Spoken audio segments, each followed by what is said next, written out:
How to know if someone blocked you on WhatsApp. Let's jump right into the steps. First, you want to go ahead and open WhatsApp on your phone. Let us say this person have blocked me on WhatsApp. Now, when I go ahead and message him, you can see there is only one tick mark on the chat that I've sent. I will do it again. When I go ahead and type something and send it to them, there will only appear one single tick mark instead of two. Next thing that I can do to know if someone have blocked me or not, that is, create a group with that person by tapping on the plus sign that is on the top right corner, then tap on new group. Add the person who you think have blocked you along with other people, then you want to tap on create that is on the top right corner.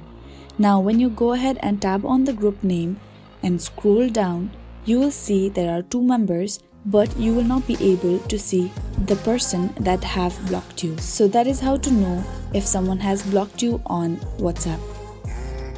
I really hope this video helped you out. Thank you so much for watching till the very end.